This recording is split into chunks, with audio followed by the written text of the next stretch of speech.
ఎన్టీఆర్ జిల్లాలో ఓ పార్లమెంటు సభ్యుడు 7 ఎమ్మెల్యేలు దోపిడీ మీద దృష్టి పెట్టారని విమర్శించారు వైఎస్ఆర్సీపీ ఎన్టీఆర్ జిల్లా అధ్యక్షుడు దేవినేని అవినాష్.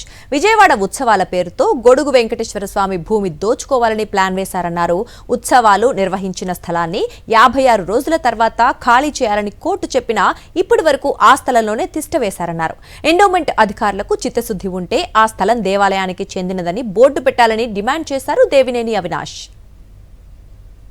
ఈ రోజుకి ఆ భూమిలో ఇది ఎండోమెంట్ సంబంధించిన భూమి, వెంకటేశ్వరకి సంబంధించిన భూమి అని చెప్పని బోర్డు కూడా పాత లేదని చెప్పిన సందర్భం చెప్పుతుంది. ఏదైతే ఆ రోజు ఉత్సవాల పేరుతో అక్కడ హోటల్ కట్టాలనుకున్నారో లేకపోతే రిక్రియేషన్ సెంటర్లు కట్టాలనుకుని ఆ ఒక్క మట్టి తోలారో ఈ రోజుకి ఆ మట్టి గారు తొలగించకుండా ఇంకా ఆ కబ్జా చేస్తానికి ప్రయత్నించే వాళ్ళకి ఈరోజు ఎండోమెంట్స్ డిపార్ట్మెంట్ కానివ్వండి, జిల్లా యంత్రాంగం పూర్తిగా సహకరిస్తానని చెప్పి ఈరోజు వైఎస్ఆర్ కాంగ్రెస్ పార్టీ తరఫున మేము అందరం తెలియజేస్తున్నాం.